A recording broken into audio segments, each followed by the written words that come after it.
Buenos días, mi nombre es Darío Mendoza. El de hoy vamos a estar haciendo la defensa sobre la investigación sobre la medición y sus componentes fundamentales. La medición es un proceso esencial en todas las ciencias, las ingenierías y la industria en general. Por medio de la medición podemos cuantificar magnitudes físicas, comparar resultados experimentales y garantizar la calidad en diversos procesos de producción. Sin embargo, el acto de medir no es algo trivial. Este acto implica seleccionar los instrumentos adecuados, entender los principios de su funcionamiento y a su vez considerar las fuentes de error que pueden afectar la validez de los resultados. Cuando hablamos de medición, nos referimos al proceso de determinar cuantitativamente una magnitud física, comparándola con un patrón previamente establecido. Esta comparación se realiza mediante instrumentos que transforman una variable física, como la longitud, por ejemplo, en un valor numérico, estando este valor dentro de un sistema de unidades.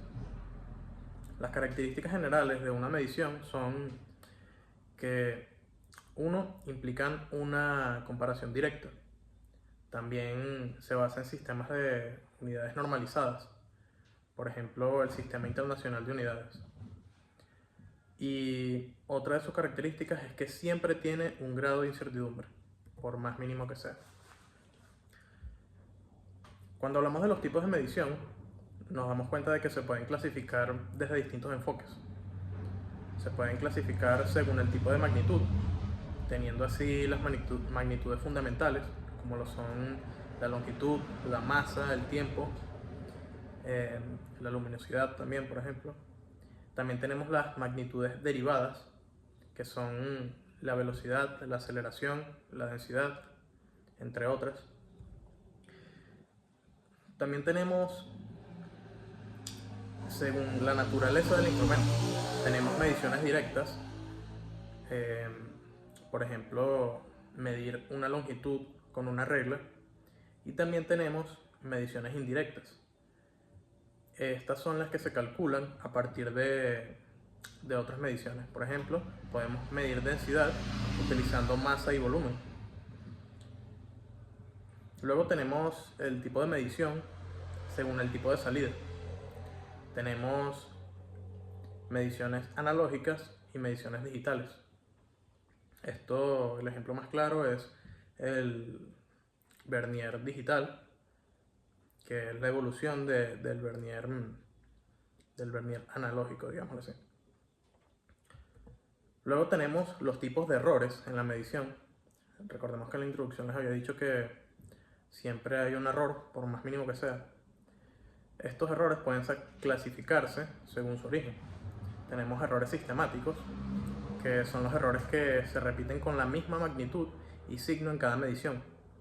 Estos errores pueden deberse a defectos en la calibración del instrumento, pueden deberse también a la influencia del entorno, como vibraciones, temperatura, y también puede ser por mala técnica del operador. Un ejemplo sería un termómetro mal calibrado que marque siempre 2 grados de más. Luego tenemos los errores aleatorios. Estos errores son impredecibles y al no tener un patrón definido, se le llaman errores aleatorios. Estos también se pueden dar debido a las fluctuaciones inevitables que surgen en los procesos de medición. Un ejemplo sería medir varias veces con un cronómetro y obtener valores levemente distintos. Por último tenemos los errores humanos, que estos provienen del operador o de la persona que está realizando la medición y pueden ser errores de lectura, de interpretación o una manipulación incorrecta del instrumento. Un ejemplo de esto sería no observar una escala en el ángulo correcto. De hecho, en la presentación hay un ejemplo bastante claro de cómo el ángulo según el que se observa una escala puede afectar directamente a la interpretación de la medición. Tenemos luego las definiciones fundamentales en todo lo que es la medición. Primero tenemos la exactitud. La exactitud la definiríamos como la cercanía entre el valor promedio o el valor medio y el valor verdadero aceptado como referencia. La exactitud se ve afectada principalmente por errores sistemáticos. Por ejemplo, si el valor verdadero es 100 gramos y el instrumento marca 98 gramos, la medición no sería exacta. Luego tenemos la precisión. La precisión la definiríamos como la capacidad de obtener resultados repetibles en mediciones sucesivas bajo las mismas condiciones. Esta se puede ver afectada por errores aleatorios. Por ejemplo, medir varias veces un mismo objeto y obtener 98 gramos, 98.1 gramos, 98.7 gramos. Esto nos indica una buena precisión, aunque no haya exactitud. Luego tenemos el rango. El rango de un instrumento sería el intervalo entre los valores mínimos y máximos que puede medir adecuadamente. Por ejemplo, un voltímetro con rango de 0 a 500 voltios no puede medir 600 voltios. El valor más máximo que podría medir sería de 600 voltios. Luego tenemos la apreciación. Esto se refiere al valor más pequeño que puede discriminar un instrumento. También se le llama resolución. Por ejemplo, un micrómetro con apreciación de 0.01 milímetros permite leer diferencias de una centésima de milímetro. Para concluir, podemos decir que la medición no es un proceso infalible, pero mediante la comprensión técnica de sus principios podemos maximizar la confiabilidad de los resultados. El conocimiento de los conceptos de la exactitud, precisión, rango y apreciación permite seleccionar y utilizar adecuadamente los instrumentos para así aplicar medidas correctivas cuando se presenten los errores. En campos técnicos y científicos, la capacidad de medir con alta fiabilidad es la base de la innovación, el control de calidad y la toma de decisiones informadas. Por último, vamos a realizar una breve explicación de cómo se utiliza el vernier y el micrómetro. En este momento no cuento con un vernier y con un micrómetro, pero vamos a hacerlo de forma verbal, explicando fundamentalmente cómo funcionan estos instrumentos. Podemos comenzar con el vernier. En otros países también se lo conoce como pie de raíz. Este instrumento nos permite medir longitudes exteriores, interiores y profundidades. Tiene una escala fija y una escala móvil, que nos permite leer con precisión de hasta 0.02 milímetros en el sistema métrico o hasta milésimas de pulgada en el sistema inglés. En milímetros se lee el número completo en la escala fija y luego se identifica la línea que coincide perfectamente con alguna de la escala fija. Esa línea representa las centésimas de milímetro que suman al valor principal.